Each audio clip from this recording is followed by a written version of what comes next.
हाँ, जल्दी विसर्ग संधि में थी, सॉरी व्यंजन संधि में आगे बढ़ते हैं। देख पहले कॉपी कर लीजिए दोस्तों सभी लोग।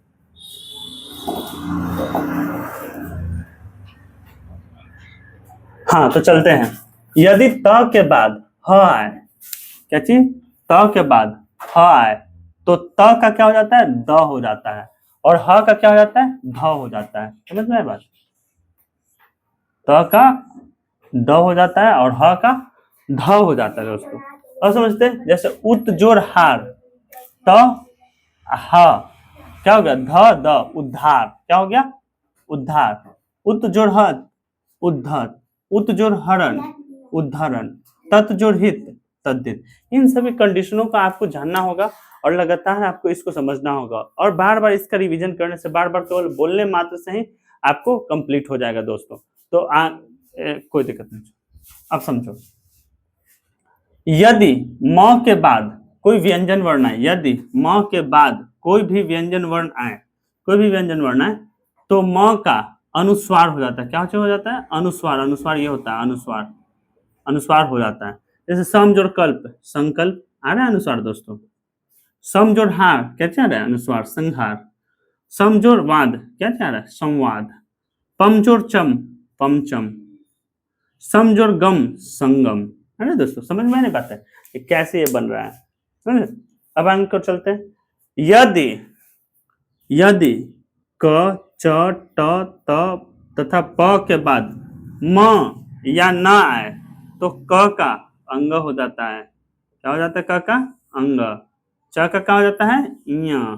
ट का तवर्गी न, त का न, और प का म हो जाता है दोस्तों। और समझते, जैसे क के बाद म आया तो वांगमय अंग हो गया कि नहीं हुआ दोस्तों।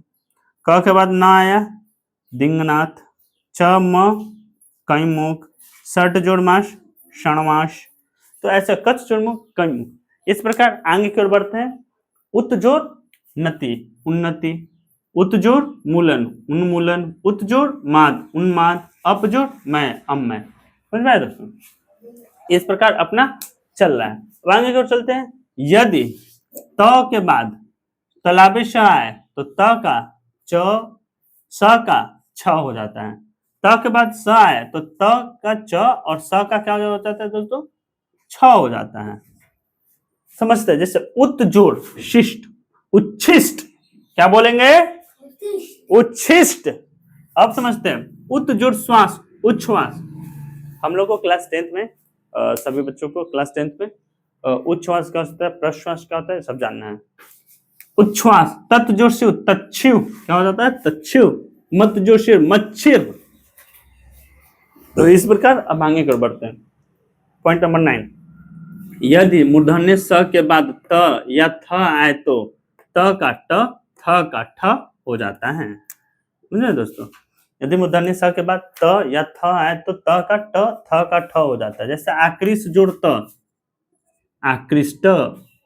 पृष्ठ जोड़ थ, पृष्ठ। समझ में आ रही दोस्तों, पृष्ठ जोड़ त, पृष्ठ। आकृष्ट जोड़ त, आकृष्ट। अब समझते हैं, यदि म के बाद क्री धातु से, यदि सम के बाद क्री धातु से निष्पन्न कोई शब्द आए तो क के पहले श का आगमन हो जाता है। क के पहले किस चीज का आगमन हो जाता है, श का आगमन हो जाता है दोस्तों। समझते हैं कैसे, जैसे सम जोड़ कृत, संस्कृत। आ रहा है ना आधा स।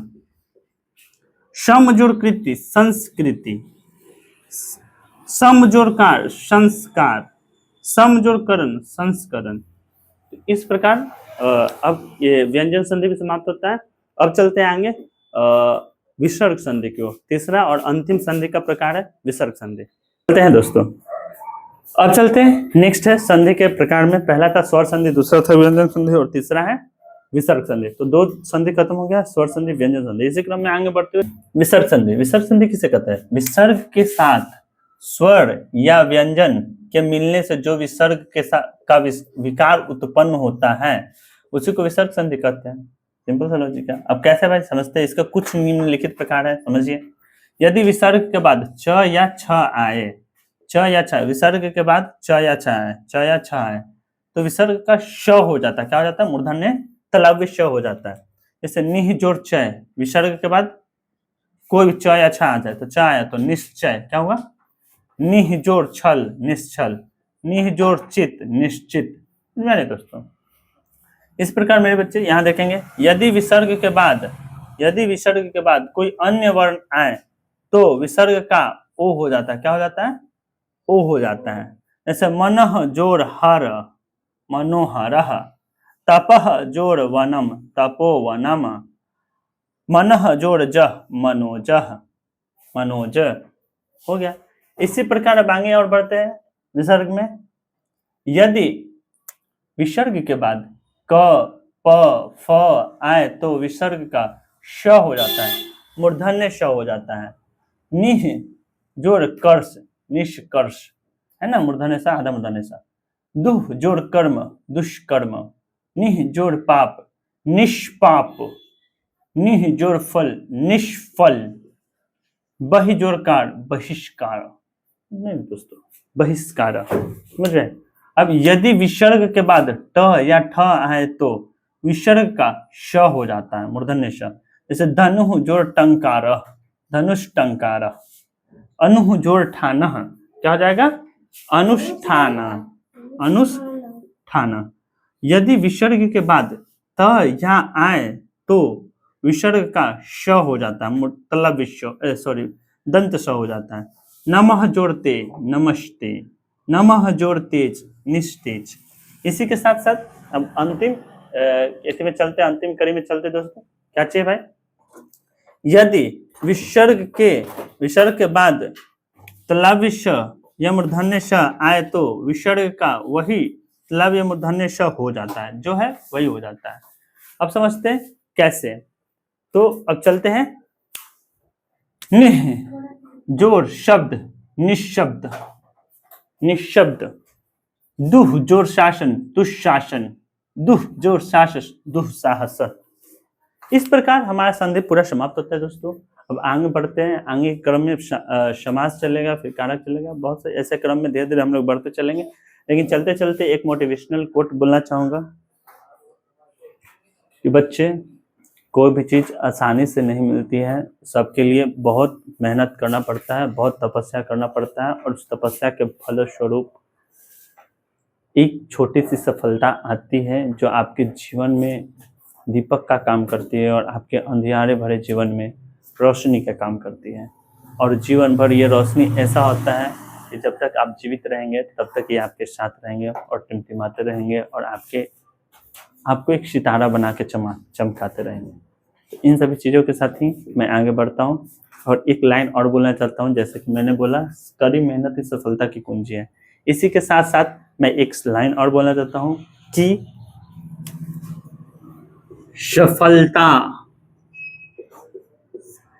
दर्द की कोख से जन्म लेती है। सफलता दर्द की कोख से जन्म लेती है बच्चे। बहुत जहां पेन है समझ लो वहीं पे सफलता है। चलिए इसी के साथ मैं अपने वाणी को विराम देता हूँ। आज के लिए इतना ही। That's all about today. Thank you very much.